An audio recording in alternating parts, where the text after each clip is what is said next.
when I say the best podcast in the world, and you guys will be reminded of that tonight because I think we are going to smoke this show. Skywalker Steele, John Machota, Law Nation, episode 94. The number one podcast in the world. Come on, Steele. Hey, sometimes I want that background music to just fade in while we come on the screen and just bop a little bit to it. I'm ready. Whoever made that, shouts out to you. Man, that's a heater. Little jump to it.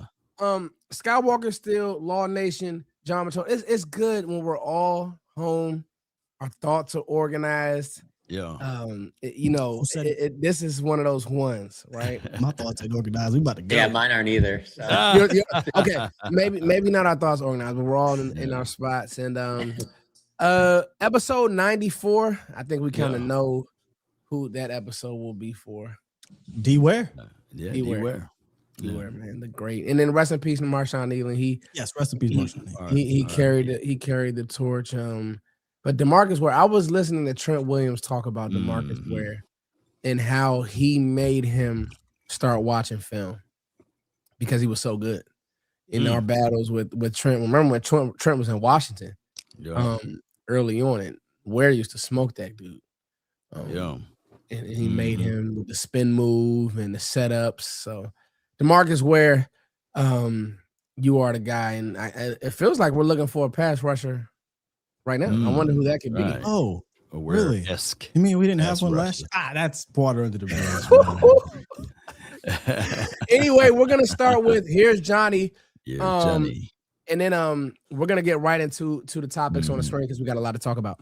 Here's Johnny. Yeah, yeah, man. I haven't talked to you guys since since the combine ended and the Jerry bus on that Friday. So there's a lot that came out of that, as you guys saw. I mean, that was 60 minutes on there. And Jerry being signature Jerry, where there's a little bit for everybody to kind of, if you want to buy into they're moving different and this is going to be a different offseason, there was something for you there. If you're in Jerry's still running this thing, so it's never going to be any different. There was plenty of that there. So, but I would never say don't do it. There's definitely people that I see in the comments who'll be like, you guys need to stop talking to him. Oh, okay. Right. Cool story. That's not happening. Anyway, too much entertainment for me. So I was happy that happened. A lot of different topics I'm sure we'll touch on that came from that as well. I still remain the same way I felt before going to the combine. I do think that George Pickens ends up playing this year under the franchise tag. I just think unless his camp came to the Cowboys and was going to take a somewhat team-friendly deal, which I don't think they're going to, nor should they. I think he ultimately ends up playing under the tag, and the Cowboys seem very comfortable with that. Well, it remains to be seen how George will handle that in terms of showing up to off-season workouts and things like that. So that was obviously number one. And then the Brandon Aubrey situation, I don't see him going anywhere else. I don't see another team offering a second-round pick for him.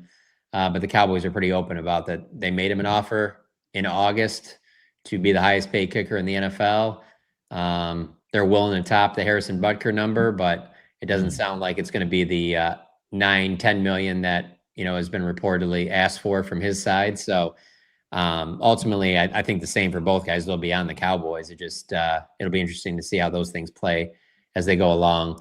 One of the other things I thought was really interesting from the bus was how Jerry pointed out that they don't have time for red shirts in terms of adding players with injury or off the field concerns, which it's funny that he brings it up because that's typically what they did with their second round picks. And this is a year when they don't have a second round pick. So I got a mock draft coming out tomorrow for the first 3 rounds on The Athletic, and I got them a second round pick. I did a little trade back. So I don't have the patience to jack with you today. one of my favorites from a few years ago when Jerry said that on 105.3 The Fan. But that made me my ears perk up a little bit where I was like, all right, let's see, man. Let's see. Because when he said it, I wasn't thinking just the draft. I was thinking, all right, maybe they will make a play for somebody like a Maxx Crosby, which I'm sure we'll get into. So I still have my doubts about them being a major player in free agency. But I can see them potentially making a notable trade to add something on that defense. I think that's where they would operate. That's where it's most likely, I feel like, for them. There's a Trey Wingo report that came out today about Maxx Crosby and the interest between the Cowboys, and talking about how if they're not in on him, that they go after Trey Hendrickson. I just think Trey Hendrickson's going to the highest bidder, and I don't see on the open market how that's the Dallas Cowboys. I think if you tell me right now who's more likely to end up being with the Cowboys in 2026, Trey Hendrickson or Maxx Crosby, I would say Maxx Crosby. Same time, Sky, huh? Well, at the same time. It's interesting because Trey's a dog, but can you elaborate a little more on that? I just don't think that they'll get in a bidding war for a player like Trey Hendrickson in terms of what his contract is. Max's contract's already set, just like Quentin Williams' contract with that George Pickens. So you don't have to get into all of that stuff. You make the trade, whatever that is. I don't see any world where the Cowboys would give up 12 and 20 for Maxx Crosby, but I can see them giving up one of those picks and then maybe another pick. They don't have a second or third in this draft, but maybe something in next year's draft. Maybe they include some type of a player or something, but I can see them being interested in making that happen. Because for me, I think of Trey Hendrickson, I think of Jalen Phillips. Those guys make tons of sense. Don't get me wrong. There's a lot of teams, I think, if they were running the Cowboys, I think they would go after it. I'm still kind of like, I'll believe that when I see it, I just think that they're more likely to make a trade for somebody than they are to be a big, heavy, we're going to outbid for Brandon Carr type, because they frankly haven't been that. And if it happens, I'll be interested in it. I just don't. I think that what they did with George Pickens and Quentin Williams and getting those guys on the roster and how that went about, I think they feel like they can do that again with somebody. And so, hey, maybe it is something where obviously Quentin Williams and George Pickens trades didn't even happen before the draft. So maybe it is something where they make a move even after the draft's over, where they're like, yeah, we didn't really address DN like we wanted to. We didn't address like corner like we wanted to. And maybe they get a little bit more aggressive in that sense. So I don't judge them too harshly. I'm just at the end of free agency. But I wouldn't count them out on Maxx Crosby. I really wouldn't. In regards to free agency, they're going to have to get comfortable being uncomfortable, because meaning they're going to be in bidding wars for a lot of players that they want in the tier 1 or 2 range. If you don't believe they're going to attack Trey, then you could just take them out of tier 1, period, in my opinion. Right. I think that would include Owe Adafe. I think that would include Jalen Phillips, because you're going to get in bidding wars. Maybe they're not going to cost you $30 million, right? But they're going to cost you, if you're getting a bidding wars, one of those dudes are likely going to get close to 20, if not more, because that's what happens. Sky, let me throw out a name to you, and let me hear what you think about this one. What about Caleb on Chason? What do you think that number will be? I mean, you don't have to give me a specific number, but like, at what group do you think he'll be in? Because he's intriguing to me. He actually played well this year. Yeah, he played better last year. He's going to have a market now. Yeah. I personally would try to aim higher. Even last year, had a solid year. I think he had like 54 pressures. Pretty good year for him. But if you go look at the whole body of work, it's other players I'm for. But I don't see him being in that Jalen Phillips way. I'd take Boye Mafe, I think, is up there. Obviously, I don't think he'll be in those either. Yeah, I think he would fall probably high-end tier 3 guy. Which it should be 10 and less. If he gets 10 per plus, that would shock me. Whatever happened to the noise of Chubb? Is he still available? Where is he at? I've heard that's kind of cool. I mean, I haven't heard as much about that, so maybe that's cooled down a little bit with him. That's a good one, though. I mean, that's a possibility, I guess. Yeah.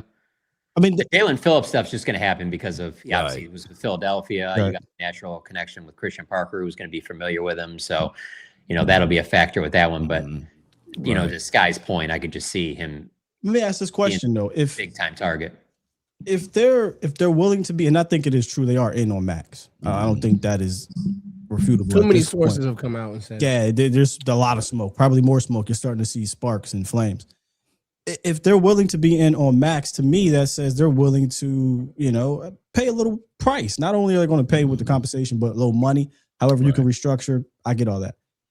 But that's still a lot of money, right? So if they don't get Maxx, could that be an indication that they're willing to spend a little bit in free agency? Even though Jerry said that, but we always kind of give Jerry a side eye until it actually happens. But if they're in on Maxx, that could could be an indication they are in on spending a little bit of bread here in free agency. No? Yeah. Spending potentially, but also the whole idea of living in a world where the draft's over, free agency's over, you filled a bunch of needs, but you know that you're still probably a big time player away on defense.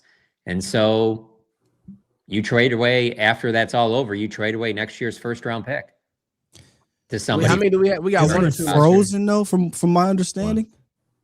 And not that I know of. How many picks do we have next year in the first round?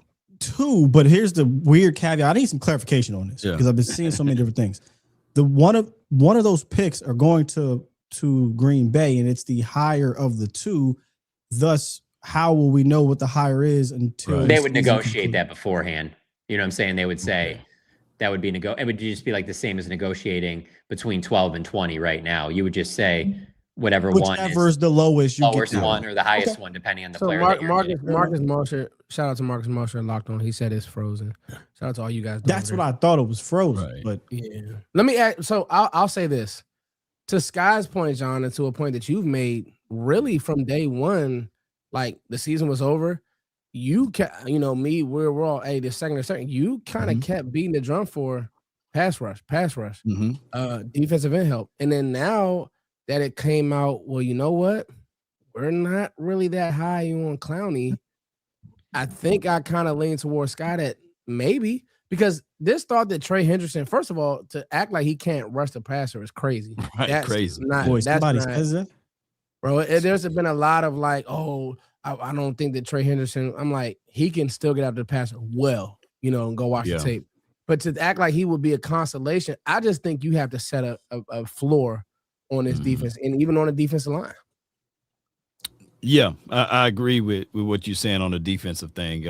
And the whole notion with Jadeveon Clowney is I look at him as a guy that we should aim at after the draft. I know that it could be competitive right now, but he's going to be one of those guys that should be sticking around after the draft. So that's why I focus in. But the Cowboys need somebody to have out here as far as the Chubb. That's why I brought him up. That would be nice for us. And the Trey Hendrickson, the thing is with him, when healthy, man, look at that sack production, 17 or 18 sacks a season, man. That's something that's a slam dunk. The Cowboys, man, if you talk about busting the budget, you can ink that in if you get a Trey Hendrickson. Yeah, and the good thing about any of these dudes, y'all, is they can structure the contract to where there's not a crazy hit early on. Right. Obviously, if they get Maxx, you have 4 more years of control on Maxx. If they wanted to restructure, they could add a 5th void year and knock his 2026 pay down. Which I think if they were to acquire him, that's what will happen. If they want to continue to be, aggressive in free agency. Which can I say something real quick on the Maxx thing? Because I think a lot of people have this twisted, in my opinion. If they go out and get Maxx Crosby, whether it's be for 2 firsts, which I don't advocate for, however, if they get him, I'm not going to cry about it. But if it's giving up 1 first-round pick and whatever else, that does not mean they are going to be done acquiring starting-level players. They're not going to just get Maxx and say, we'll go sign, 3 months later, we're going to sign a linebacker in a corner. I think they're still going to be aggressive in free agency to get at least 2 more starters on that defensive side of the ball. So I think there's this misconception out there that, we can't go get, if we get Maxx, we're not going to be able to get anything else. I don't agree with that. I think they get Maxx. That's an indication that they're still going to, even if they don't, they're still going to go out and get a couple other starters on that side of the ball because they have to. They can't just sit on their hands and rely on 1 extra draft pick. Ladies and gentlemen, even 2 picks is not enough. They're going to have to acquire some guys in free agency outside of a trade for Matt. You don't have a middle linebacker on this team that you feel comfortable with. Shamar James, baby. Yeah, baby. Love you, Shamar. I don't know if you watch. I think this team needs at least. I mean, I don't think of his middle linebackers anymore. I think of them, kind of going back to the 3-4. Like you need 4 inside linebackers. 4 of them, yeah. And I'm like Overshown and Shamar. So you got 2 right there, but I think you need 2 more. And they can talk about other guys emerging and things like that on the roster. Hey, that's great. But then that's also in what I just said would be assuming that you can count on that you're going to get a full season of Overshown. So that's why I would be going getting 2. I'd be trying to sign somebody. I'd be trying to get a veteran somewhere, and I'd be trying to draft 1 too. Yep. I think that's I came into this season saying you probably need to get 2 at everything. 2 at linebacker. not defensive tackle. 2 safeties. Yeah, defense tackle, you cool. 2, and however they come, 2 ends, however they come, they come. I think for you me, need 3 outside linebackers that aren't on the roster right now. I think Man. you have. I think for the Leofau is outside- in the mix, and then you have Donovan Ezeraku. You need 3. Sorry, you need 3. You need 3 more Oh, guys. John that was hot are before gonna that. be I'm I got you, John. I'm gonna tell you something about now this class. Those type guys definitely stretch later in this class, like Harold Perkins-esque players that could come in and you could just throw bodies at the out. The truth is, with this scheme, I'm trying to, if it's me, eliminate as many questions as possible so we can try. The fight for me is to get to average, right? So you're trying to get a Nakobe Dean.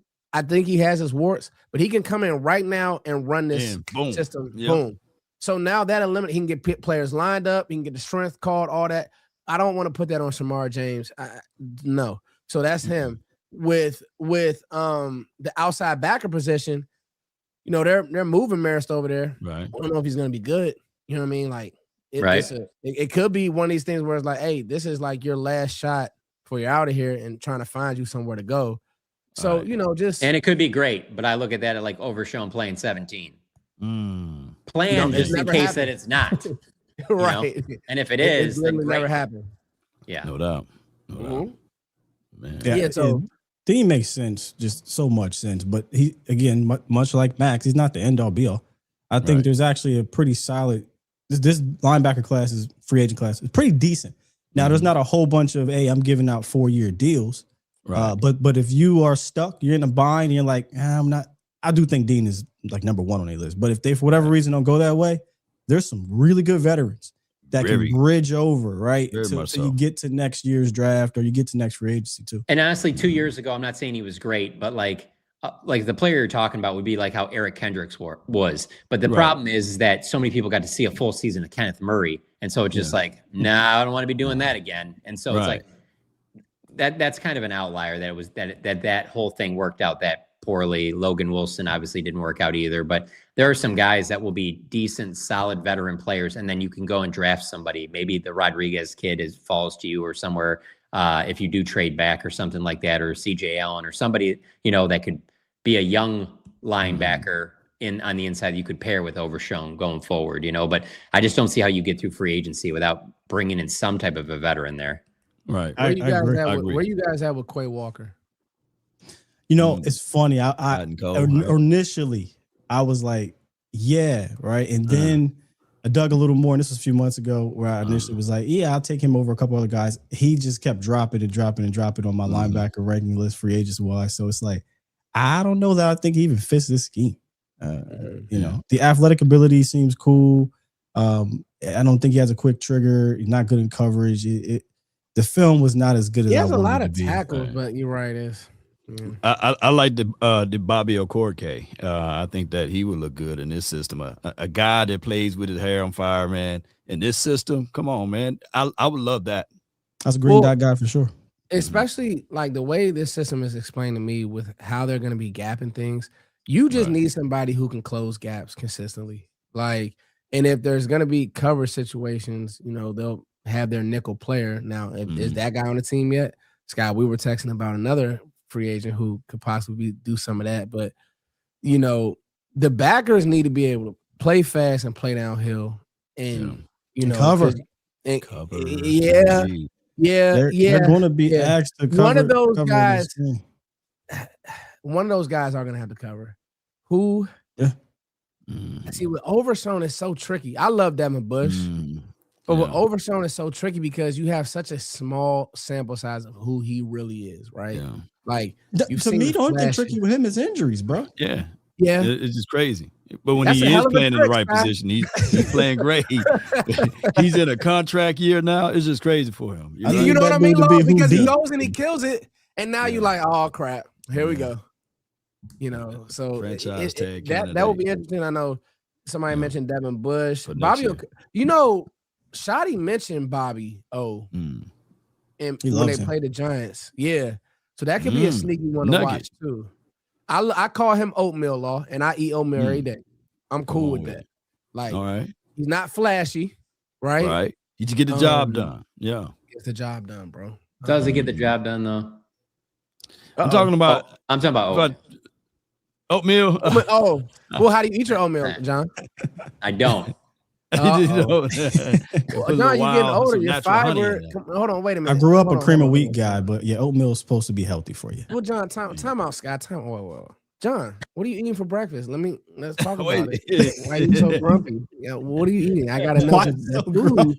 I'm not a big breakfast person. Probably have like banana and some peanut butter. Like if I eat anything. Cool. I'm not a big breakfast person at all, though. Hey, put it on some bread, man. Yo, put your banana and peanut butter and some oatmeal. What we doing, John? I'm good on the oatmeal. Yeah. What's the contract they gave Zach Vaughn a couple years ago?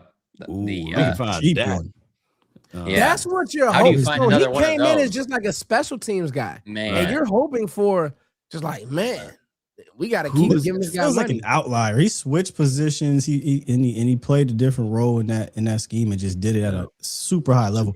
Yes, I would love for somebody to come in off the street that you get for 1 year, $2 million to do that. But what are the odds, you know? Yeah, I don't know. Probably 50-50. And the other 50% of that is that, what's his name, that they completely swung and missed on. Who's my man, the edge rusher that he's in San Francisco now. It was in that same class. Oh, Huff? Yeah. Bryce Huff. Bryce Huff. They gave him a nice deal. Yeah, he got paid. Them anything.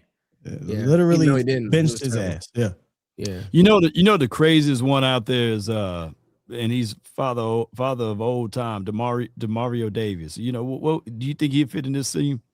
Oh, he could play. I think he could play in this. He's 37 though. He might. You don't want to ask him to drop too big on. He's our age, man. Yeah, I was about to say he up there, bro. He's me, John, and Scott age. Up there, yeah, they gave Bryce Huff 3 years, $51 million. Okay, sorry. You know what's so funny? Like, you think about somebody like, Bobby Wagner. I wouldn't say bring him in, but like, he's still so good playing downhill. It's like his deficiency is so bad in coverage. Like, but it's just crazy how these linebackers, once they know it and they've seen all these run schemes and the pulls, they're just shot out of a cannon, but he's just so bad in coverage that you can, and he's bad in space. I'll take advantage of Bobby Wagner coverage if he. You go route him up, Scott. I'll route. I could probably route. No, I'm just playing. I ain't gonna disrespect him like that. But no, I don't. Look, Bobby gonna get paid somewhere. Go play for another year. What about these two right here? Matt Milano or Devin Lloyd? Yo, so tomorrow, Zaire Franklin is a good one too. So Zaire is trade candidate. Guys, so remember, we don't got a lot of capital. Oh, that's true. Because I don't think they're not releasing him. Not yet. I mean, I think they're trying to shop him, but they probably could get cut.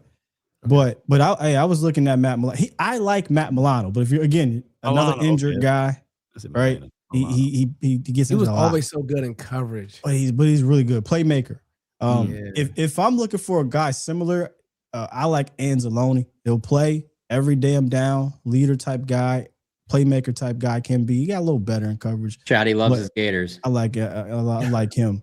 But again, these would be, if I can't get the top ish guys to me, which would be like the Devin Bush types or the Deans. Yeah, Anzalone. That's the one with the hair coming out of the helmet. Yeah, coming out in Detroit. Helmet. Yeah. Oh yeah, I want it. Yeah. Let's get him on it. I like to see that on there. to put a cap on Max in or out. John said something. I want to get Law and Sky on record. Where are you guys at? That's you see where I'm at. Where are you guys at as far as realistically? Do you think it'll be Max? Because they're gonna sign a pass rush. Do you think it'll be Max? Law, start with you. Do you think it'll be Hendrickson, or do you go other? I think it'd be say it again. Is he in or out or something like that? Max Hendrickson or other. They'll hit it. Maybe get two guys in here, whatever. I think the Cowboys gonna sign Max. Wow. They're gonna trade for him? I mean, yeah, trade and sign. Yes. What are you giving up, Law? What is Law Nation? What is Law Nation giving up? I've been fighting with myself all day. I think I don't want it to be the 12th, but I think the Cowboys going to give up the 12th pick, and next year's some type of pick, something like what John just lamented. It's going to be 2 picks. They're going to get them, and then if they don't come to a solution, it may be another player. So I think it will be Max on his team. Okay. Yeah, I don't think he's going to the Bears. the Bears. I don't think I hope to be wrong, but I think they get outbid in the Maxx Crosby sweepstakes. And then I think it's other. I think they'll again pick up the phone, try to go after a Trey. But if they get outbid by Max, I think they'll be really calculated with Trey, a little older, a little bit injuries as well. Excuse me. And then obviously price. So if he's going to command 30 plus, he's 31, 32. Injuries is catching up a little bit. I think he can still ball. I just feel like that'll spook them to the point where they're like, we'll rather pay a Jalen Phillips type who has injury issues, but he'll cost you half. Right. And then put some clauses in there, maybe have an out after 2 or whatever. So I'll go other, but boy, I'd be happy if they got Max or Trey, honestly. Most certainly. And then with the Max thing, I just want to say this again. I saw that he really likes the BT Jordan guy that's here. Is that correct? And then he's from Texas. Shit, who don't? I hope it could be like, hey, I want to help my boy out. And I know it's money. I know it's all about money, but I just hope that sometime we can get some of that favorable things to happen here. I think the secret weapon, and whether it be trades or free agency this year, I think I said it to you guys already, is going to be Christian Parker. I think if the Cowboys are able to get him in a room with some of these defenders, he can legitimately say, look at my resume. Now look at my guy that I have with me's resume in regards to Brandon Jordan, excuse me. And if you come play with me, et cetera, Cowboys lore, that's where Jerry comes in with the Cowboys lore stuff. And then, CP comes in with, I can make you shine. Right. And maybe them together could sway a high level free agent from saying, you know what? Yeah, I'd rather be here than Las Vegas. Yeah, and you saw that song that Max played the other day. Hey, everybody! I'm quite sure CP could be like, yeah, man, I know that song, man. They can have a good time. They only 3 years. Did Matt Eberflus know that song? Each other. Did Matt Eberflus know that song? Come on now. No. He wasn't with Post Malone in the studio. Y'all crazy. Y'all wrong. Man, all right, only post he know is postcards. This what I'm gonna say. I flirted with it too long because I love my draft picks. I can't give up both. Nobody's gonna talk me out of that. Right. But I think I would do 12 with the uncertainty at the top of the draft. Right? Think about it. One workout pushed Sonny Styles into the top 5. Yeah, probably or projected wise. I wouldn't take Sonny Styles in the top 5. I'm just not.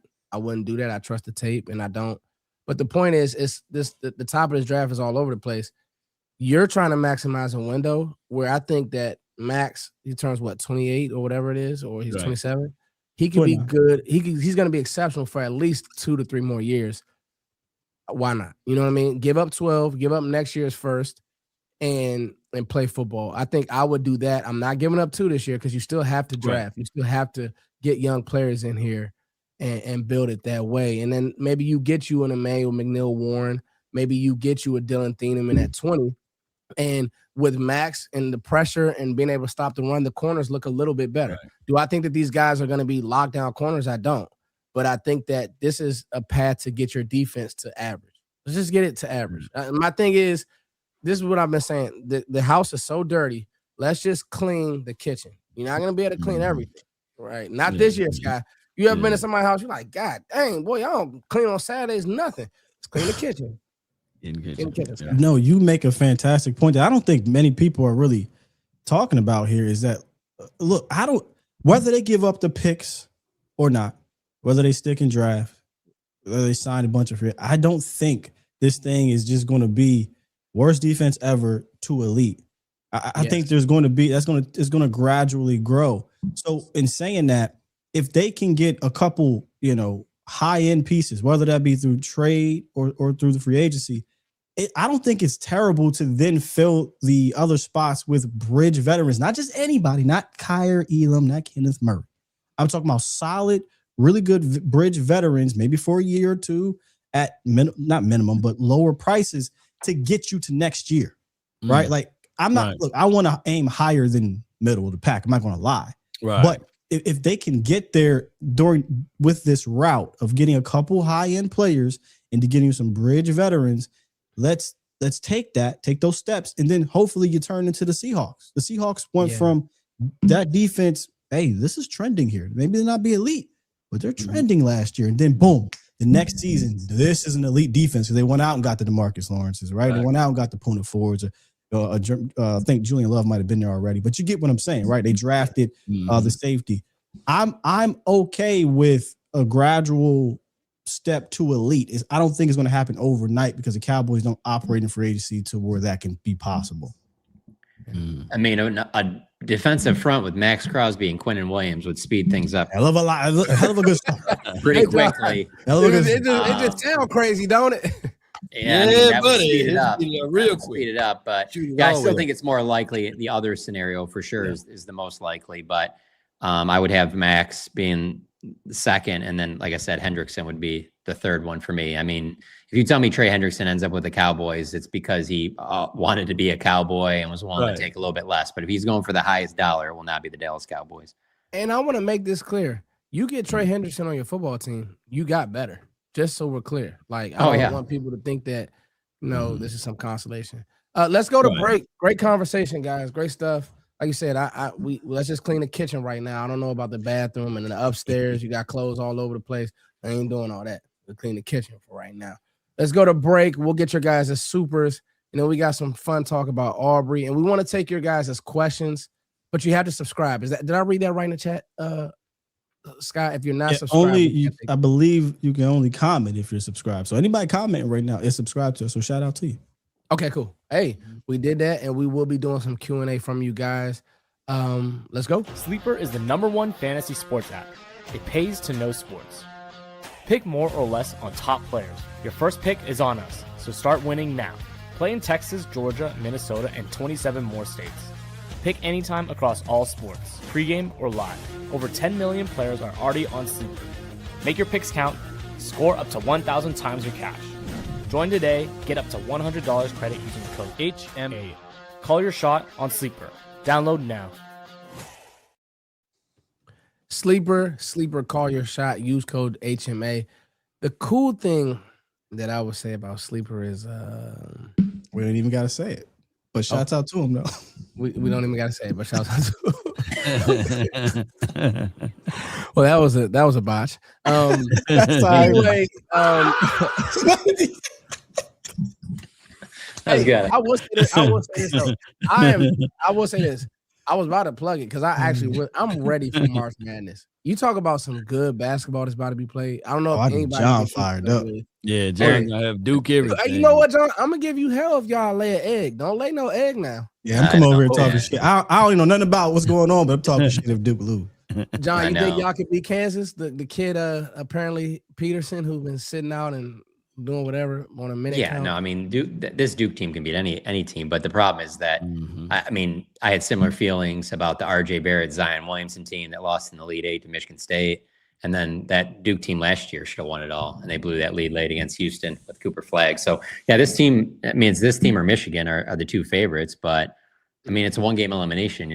All it takes is refs to get a little involved and some kid that hits a couple threes that normally doesn't, and your season's over. So yeah, seeing how Cooper Flagg has played for the Mavs, I'm just like, I don't know how this kid how y'all didn't win it all last year. He's to be honest with you, when they did go to him in their biggest games, he did miss a lot of shots. Like when they would clear out for him, like on game winners, like their losses came in situations where they cleared out for him and then he didn't score. And again, the Houston game, they cleared out for him, and instead of going to the basket, he faded away, which, I mean, if you know anything about sports, I don't know how you would argue with that. He's the best player in the game by far. That's what you just live with that. You're like, yes, that's exactly what we want. Why am I drawing up some play for like the third or fourth best player? You live and die with a guy who's that talented like that. But yeah, he came up short a few times for him, but it shouldn't have even been in that situation. I'm not saying it was his fault. They never even should have blown that lead. But yeah, having him and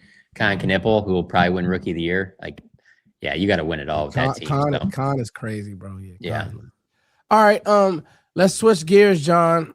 First of all, okay, there's so much information out about Brandon Aubrey. Before we give our thoughts, John, what the ham sandwich is going on with? We talking about a kicker? What do we got that drop, Sky? Our kicker? What is Peyton Manning say? Our idiot kicker, whatever. Yeah, got liquored up. Tell me what's the happenings? Yeah. Have we tendered him? Are we going to tender him? What's going on? Yeah, I mean, he's restricted. So they're going to tender him, and then a team would have to give up a second-round pick if they wanted to, give him a long-term deal. I don't see that happening. I think the Cowboys would take that second-round pick if that happened, but they're saying that they offered him back in August a number that's north of what Butker's making, which is $6.4 million. So it's under 7. Maybe they'd be willing to come up to 7.5, but I don't get the sense that they're going to go to 8 to 10 million. What he's probably looking for. The thing that fascinates me about the conversation is just the fact of, his agent's Todd France, and I just wonder how much they're talking about how, he'll reset the market at kicker, but then the next kicker is going to make more than him, and then the next guy. And I could just see if you're the Joneses being like, you told that about Dak, and then there's other quarterbacks that have signed and nobody's got with even 5 million. Like, there's been no resetting of the market. Remember that lie that everybody was telling? That was so popular at that time, man. That was such a big one. Like, oh, well, he's going to get 60, but the next guy gets 65, the next guy gets 70 and whatever. And that no one's gotten more than 55 ever since. So, I mean, also you tip your cap to Todd France and Dak for getting that done. I mean, they worked over Jerry, probably still bothers him to this day, to be honest with you. So he kind of brings it up and says that sometimes. I know, I don't think he's moved past it. The craziest part of it is that, I can tell that Brandon Aubrey is a little frustrated, right? He's saying that you're putting that tender on me, So he probably doesn't love that 10 million number getting out there either, because then now all of a sudden the fans let's be honest with you, like, what fan is saying anything negative to him? Like, from a Cowboys perspective, I'm not talking about opposing fans, but like a Cowboys fan perspective, like he's done no wrong, very soft-spoken guy, keeps to himself and everything like that. And then all of a sudden now there's this being put out there that he wants $10 million, and even and then Cowboys fans like, whoa, we like him, but not that much. Like, what are we doing here? And so I think that's a little bit different territory for him. I don't think he really wants to be in that kind of. He wants to show up, do his job, and that's it. But he signed with Todd France, so you got to go through some ugly moments. But when it's done, just like when you sign up with David Mulligetta, you might go through some holdouts and some ugly moments. But when it's done, you get your bank account looks great. Hearing him at that podium saying that, he's the best kicker in the world, paraphrasing. So it's one of those things. Maybe he is asking for that number, and like you said, he's frustrated that it's out. But this could add more pressure on him, even if he do get a contract and he end up missing or he end up falling off. This would be the first time the spotlight will be on him like that, because I didn't know that the other guy was making all of that money, because nobody cares. Right. So and that's the thing too with like kickers. Like, how often do they stay at the very top of the game? That is the thing for me, John. I think the best ones do stay up there for a minute, but for a minute could be like 5 years. I think Tucker was for a while. Tucker was good for a while. Buckner's up there and stuff like that. But even with Bucker, I don't think of Bucker as being like nobody caught that one, by the way. I don't think he was before. Like, until he started getting massages. I disagree. I think he was. You still didn't catch that. But here's my bad. We talking kicker. Go ahead. What? I said Tucker was great until he started getting massages in Baltimore. Him and Deshaun it is Watson. crazy. And he fell off. I mean, the massages, man. it might be an NFL omen. Like, if you think you're gonna get some sneaky massages, it's probably gonna drain your skill. Oh, jeez. I mean, I don't know if it's that or Cleveland, but I never could have seen Deshaun Watson falling off like he has. Never entering his prime looked like he was going to be like one of those top 5-6 quarterbacks, and to fall off like that. Like, I'm not saying that.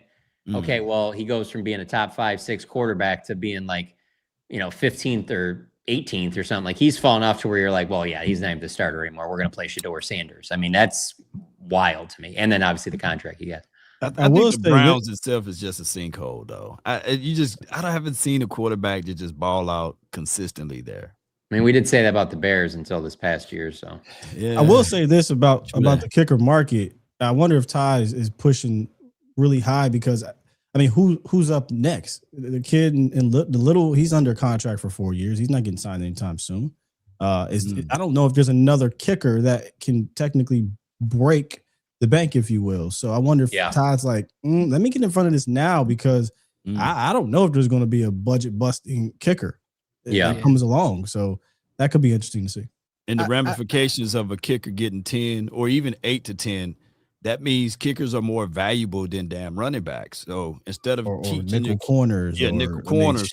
So now you putting kickers in a different food category, you know. And the thing is, too, respectfully, come on. I'm old enough to remember Nick Folk. Now we obviously think that Nick Folk. Yeah, he just played well this past season. No, the last like 7 seasons. Nick Folk is making like 96% of his kicks lately. I don't know if y'all. That's my whole thing on the kicker thing. Like I really like he Brandon fell Aubrey, off for Dallas. I don't know how he did. I agree that then he Brandon left Aubrey's Dallas the and best started kicker in the killing league. And if I was Brandon Aubrey, I would feel like I was the best kicker in the league. But is Brandon Aubrey like what Patrick Mahomes is at quarterback?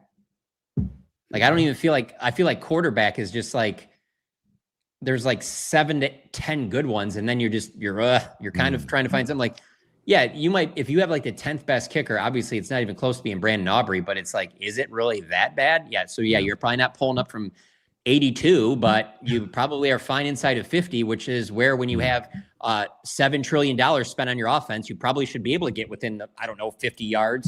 So I mean, there's just like a lot of levels to it where I can see both sides of it, but I'm not paying a kicker $10 million. I wouldn't stress myself over it because the order of operation, I would be spending my time on GP. That's George Pickens. I would be sitting there like, okay, well, all right, you want this?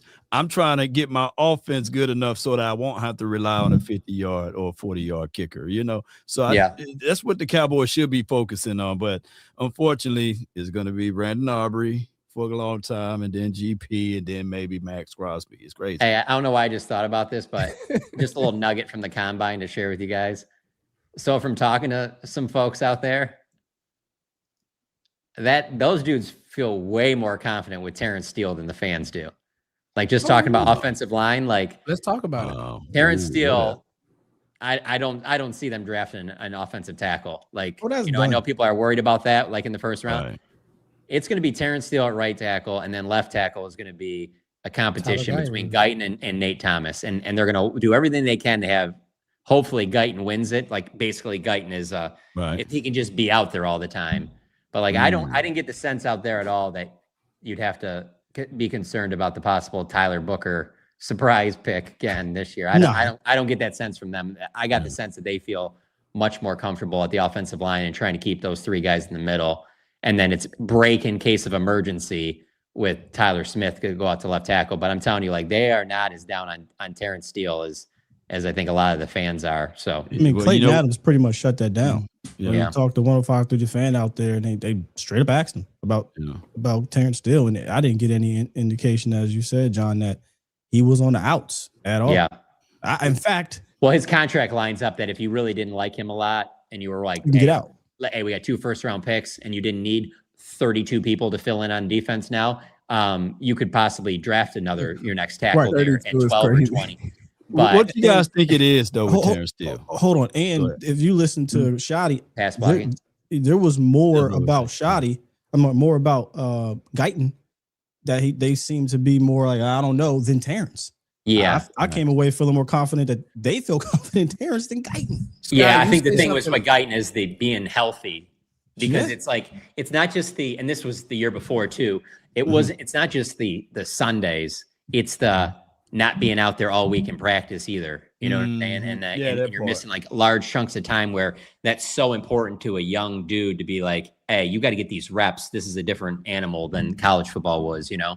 And so he's missed a lot of time that if he doesn't miss that time, doesn't have those injuries, we're probably not even talking about left tackle at all right now. We're probably like, Guyton's obviously the left tackle, you know? Right. And to be fair, real quick, Law, I'll let you go.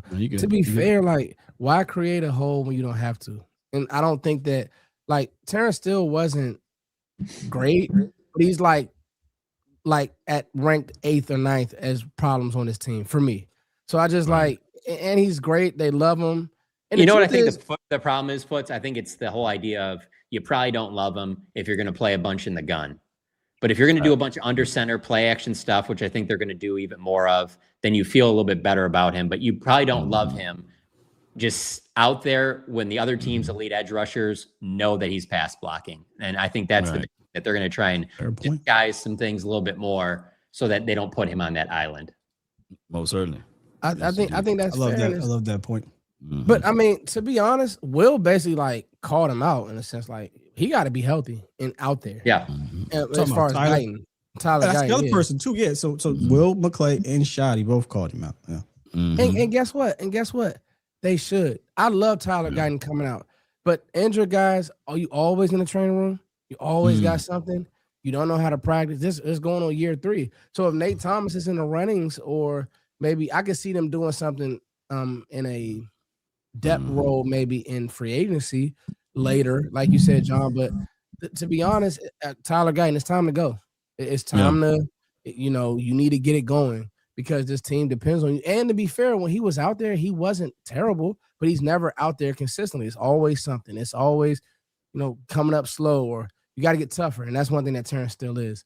Yeah, I apologize. I don't even know how we were talking kickers and I thought of it, but it was just one of those things. I was like, oh yeah, I remember that, like, because if we did this podcast Saturday morning, there would have been a lot more things, but I'm thinking back to Friday and Thursday of last week and just talking to people like around Indianapolis, and I completely forgot to bring that up, but sorry. Anyway, we can go back to kickers now. To be fair, we got so many nuggets of like how we'll need to draft from the combine and like what we need to target in the free agency. So I just know there's a lot of panic on the, please do not go up there at 12 or 20 if you have both picks and take another offensive lineman right now. Like, I just know a lot of fans are concerned about that. And I was concerned with it too. I don't feel like writing about another offensive lineman in the first round. So I didn't think they would, but when we talked about it, it triggered me because PTSD, because they do it. And I think that is so far down the list right now. You got so many other things you need to worry about.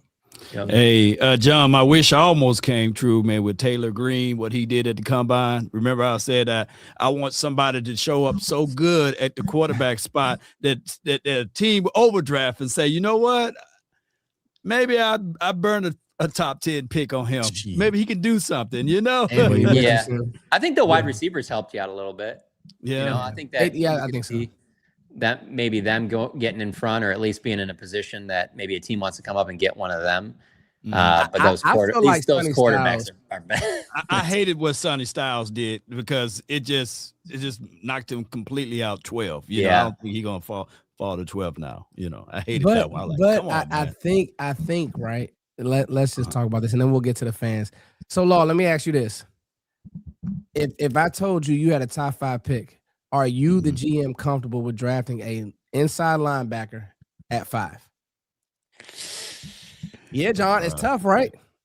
I'm looking at the numbers, man. I just say to myself, as an organization, I can't pass up a guy that's putting up what's that guy, Calvin Johnson numbers, at linebacker. So I can't pass that up as a GM. I'm gonna go ahead and take a shot at it.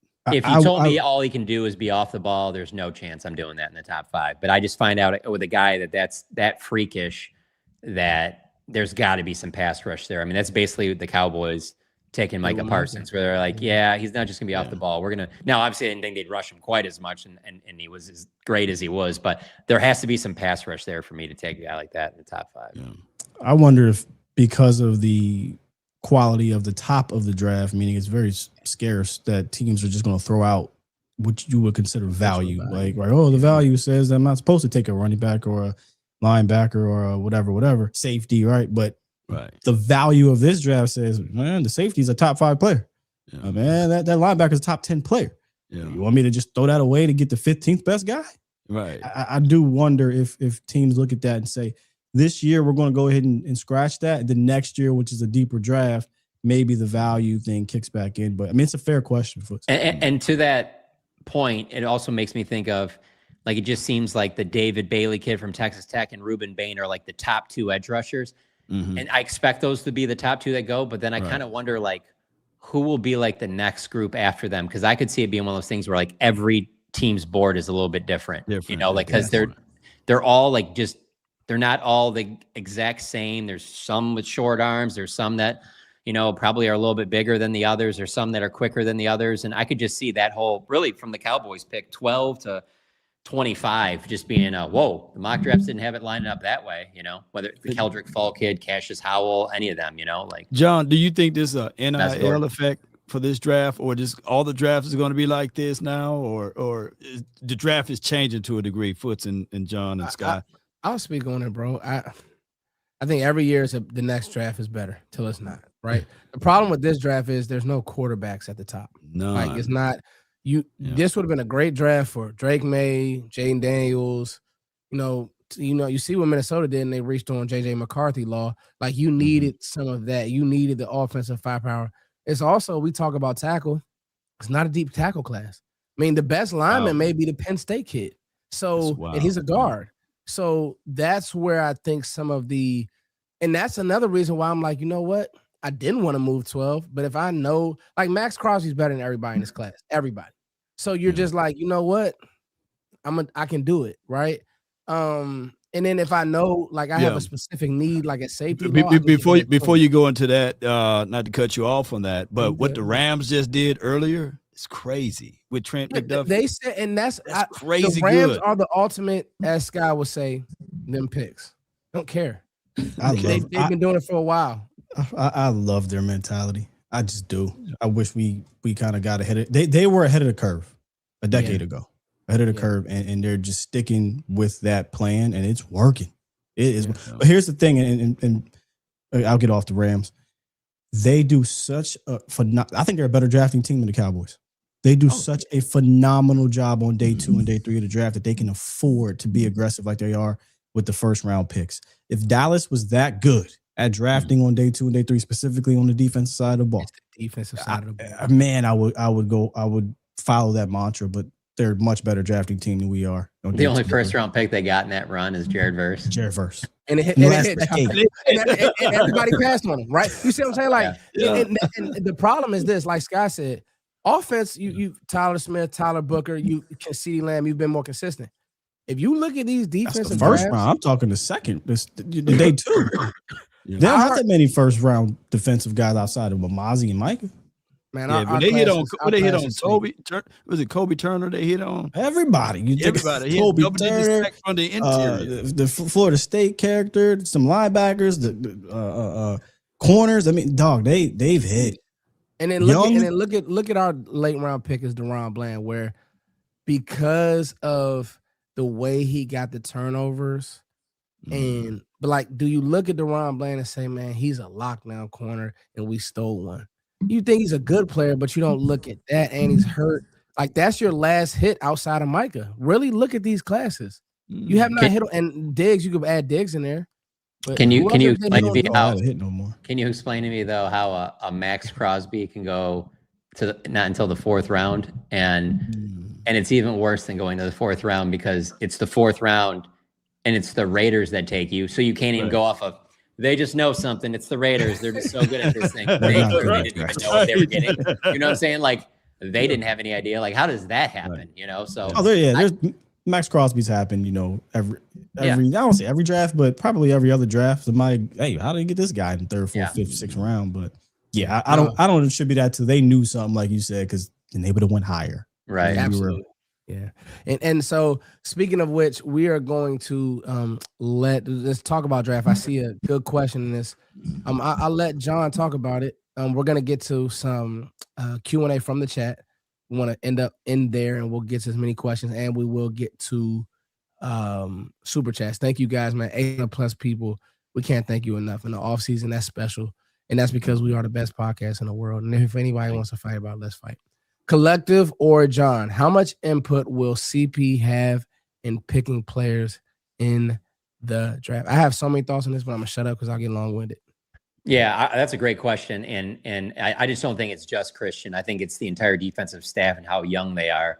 And being in Indy last week, one of the things that was talked about a little bit was just how young this staff is and how they know a lot of these prospects. And so. In this mock draft I have coming out tomorrow with The Athletic, I purposely made sure I traded back because it's like you have all these younger coaches who either probably coached against some of these guys, recruited these guys, or even coached some of these guys. I mean, you obviously have an assistant that was at Georgia. So you've been around someone that's, these guys know all this young talent. So I would imagine that this young defensive coaching staff, just not Christian Parker, but will have a lot of say in this draft when that's the side of the ball you need a lot. Like, it's not one of those things where you're like, well, we could use defense and we could, the defense is okay. We have a new DC, but maybe we'll lean that way. Maybe we'll lean offense. That's where you can get in a lot of problems. Like, and that seems like that's been an issue for the Cowboys, or it's come up where it's either this defensive tackle or it's this offensive lineman, or it's this wide receiver or this defensive end. Obviously that worked out well going CD instead of Caleb on Chase on. But in this case, I just don't see that. I don't see the offense even factoring in on these early picks. And so with this young coaching staff, they're going to know these kids really well, and they have the intel because they've known these guys for a long time. I see a Jerry Jones that's going to lean heavily on this young defensive coaching staff to have a big time say. And then also they're changing a scheme. They're going to be adjusting things. So there's going to be stuff that you want this new coaching staff to be like, all right, this is the kind of player you need. All right, does this guy fit there's not going to be a lot of that gray area where you're like, well, do we do that right now? Because will this be the coaching? No, this defensive coaching staff is going to be there. They're not, I mean, even if, let's say, Christian Parker just knocks it out of the park, their next DC is probably somebody that's on the staff if they have that kind of success. And so because of that, I do think that more so than probably previous years, I think that this defensive coaching staff is going to have a big say in this draft. I think to the coaching staff point, if I'm just guessing, I think this is going to come down to each position group having the most say. Because I agree. I think because this is it's a new collective of coaches, although ones that I think Parker wanted a lot. At the end of the day, Christian Parker is a defensive back guru, right? So I feel like he's going to lean on, hey, Marcus, what do you think here? If we're looking at pure defensive and defensive tackle type, or hey, Uribe, what do you think about how or whatever offside linebacker type? And I think he's going to lean heavily into those guys because that's their expertise. Brandon Jordan, you've been working out with this cat in the summer. Or spring? What do you think? The linebackers, the guy from SMU, right? Simmons, what are you thinking here? Things like that. I think it's going to be heavily relied on them this year because it's so new. And then defensive backs, I think Ryan Smith and Parker are going to knock that out the park. Whatever DB they take, I don't want to switch up the subject, but I do got something to say about drafting outside of the first round with this coaching staff too. But yes, I agree. I think the coaching staff is going to have a major factor in this. Next one, great stuff, guys. Would you trade the other 2027 first to go get picks for this year? What picks do you think you could get? I don't know. Not for picks. I wouldn't do that. No, I wouldn't touch it. I wouldn't. The only way I would be touching anything next year is for a player, like a veteran player or whatever. I'm not trying to. You guys know I already don't love this draft class, so I'm not trying to mortgage stuff in the future for more picks in this draft. Now I will move back in this draft. I will move back from 12. He's saying 20 to 30. No. To add a third or a second or something. I will do that in this class, but I wouldn't be, not for more now, picks. I don't know if you guys remember on the last show, but I was kind of alluding like there's a world where Caleb could fall, and that looks more realistic now, the information that got out. But I just think that if we knew the knee thing, I think that conversation changes, And to be honest, this shouldn't affect it, but just how well the safeties and the DBs ran. Like it was historical how well they worked out and ran. But I mean, I still have Caleb at the top of my board. That's not going to change.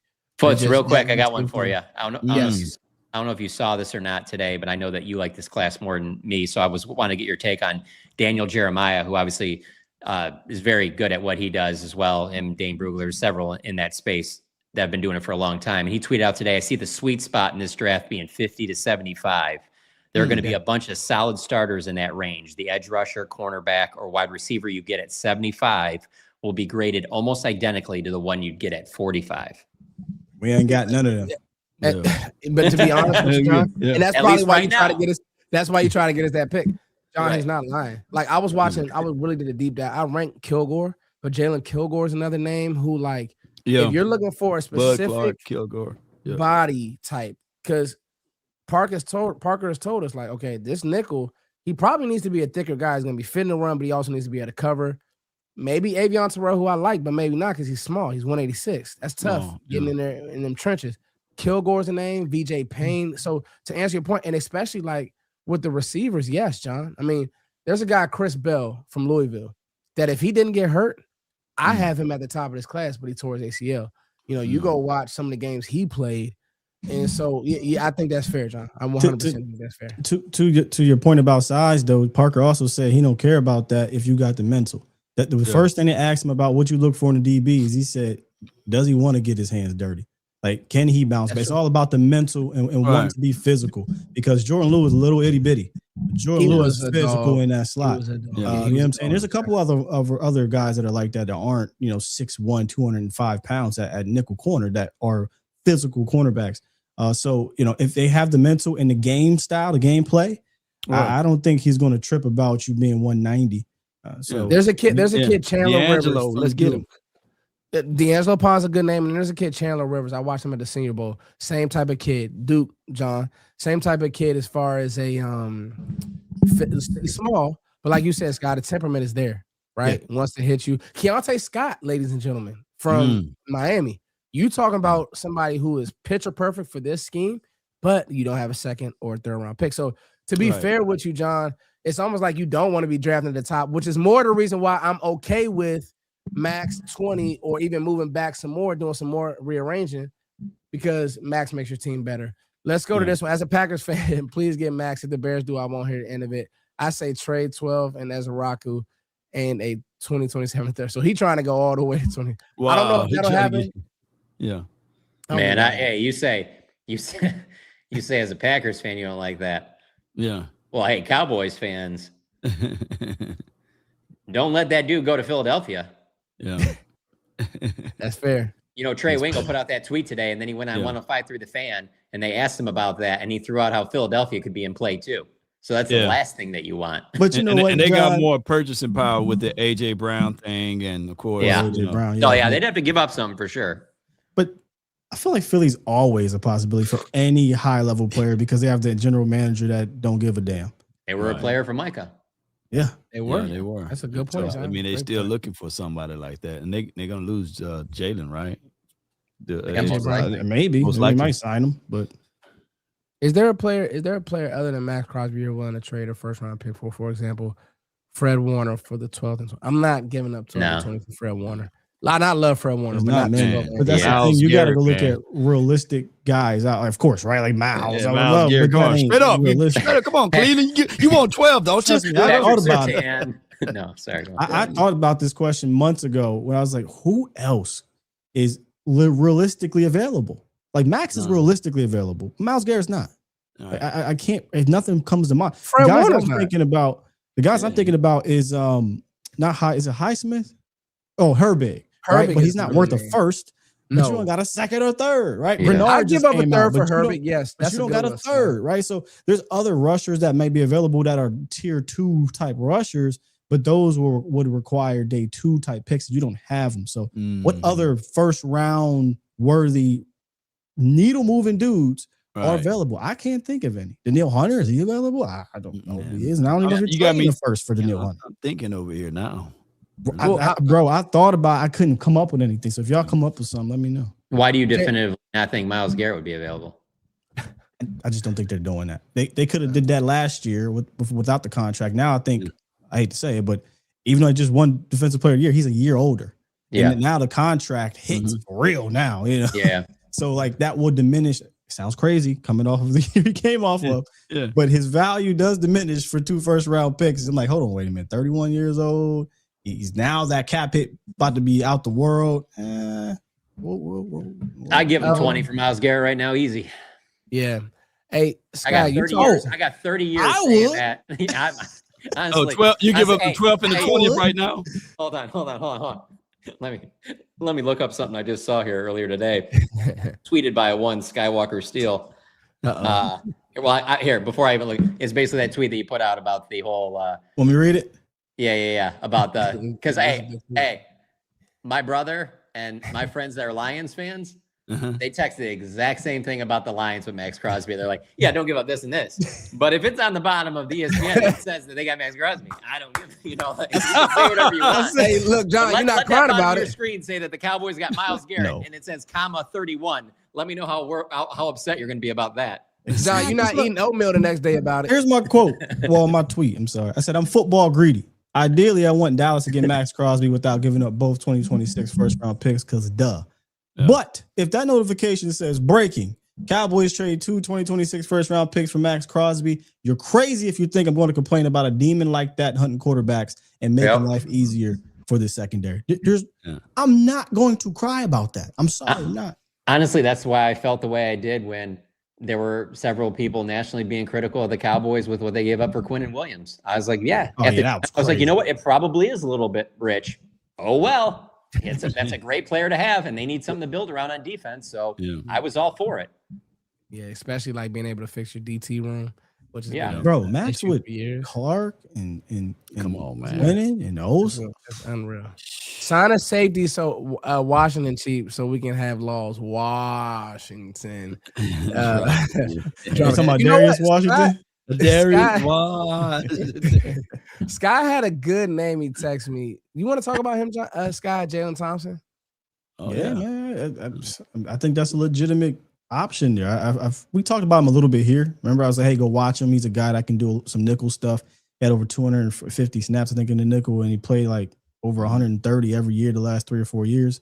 Yeah, so that means he's been working with Ryan Smith, who knows him. He can do a lot of that roof stuff we like. He can take away middle stuff. I mean, go look at his tape. I told you go look at his tape last week. I'm serious, man. Go watch him. To me, safety wise, he's my most bang for buck safety in free agency that has connections with the coaching staff. I would love to get him. If not him, if you're not getting Maxx Crosby, maybe make some weird trade to get Minka, maybe a fourth gets it done. I don't know, but I think they got to take it serious 100%. They got to get, and Darius Washington ain't it, by the way, but yes, they got to take it serious. I think that's good, Sky, especially like it goes back to you need guys who have some familiarity with this scheme. Minka's been in Fangio's scheme at one point or another, so I think that will help. And then, like you said, the familiarity with Thompson and Ryan Smith is good. When K Clark's restructure and extension going to happen, John? Yeah, it should be soon. I mean, that's the way Jerry sounded on Friday, was that, they know that each one of those D tackles are making north of $20 million per year, and it ain't going to stay like that for this season. And that's going to be one of the spots where they can create some more money. So it should be soon. I would think anytime, maybe next week or so, that we hear something about maybe all 3 of those defensive tackles or 1 or 2. But yeah, that's where they're going to get some more room, is doing something with that group for sure. And it does not sound like they have any interest in, going in another direction. And it certainly didn't. Christian Parker didn't sound like that. He wanted to part ways with Quinnen Williams or Kenny Clark. I was about to say Clark ain't going nowhere, so just extend him. Yeah. Open up some cap space. Yeah. I will say this as we close, guys. Thank you for the questions. Thank you for the supers. This is what free agency start next week. Right. I'm gonna say we're gonna do one show, but if something crazy happens, I think all these fellas will jump on a horn for you guys. Yeah. Because to be honest, you guys are making us look like we know what we're doing. You guys keep showing up. Last draft seasons, John, we're looking up there. It isn't as many people this year. Maybe it's the Skywalker Steele shape up on the screen. You know what I'm saying? I don't know. But the whole point is, you guys are growing with us, and this is what real growth looks like. We're thankful for you guys over here at the Cowboys Collective. I'll get this last super. There's always pre and mid season. Yeah, absolutely, D-Shift. Law, you got anything before we close? Oh, no. Hey, it's a pleasure, man. Always great doing these shows, man, catching up with you guys. So let's go, man. I can't wait. Free agent frenzy, right? Free agency is going to be fun. I know I'll look on and Law be on live. I can get my info. Sky will have a nugget, and I'll be reading what John's saying. You guys make sure you guys go check out John's mock draft tomorrow. Listen, if y'all going to give John bad juju for drafting Keldrick Falk, make sure you do the same with Dane Brugler, because he gave us Keldrick Falk as well. Oh, wow. Don't throw tomatoes at his mock. But bust the budget, Jerry. I agree, the lunatic, bust the budget. We will see you guys on the next one. You guys have a great evening. The Collective. John, Law, you want to take us out? Oh, yeah. Check out Tankathon's mock draft. We got somebody special at 12. And remember, you're listening to nothing but the best. Peace, y'all. Have a good night. Peace.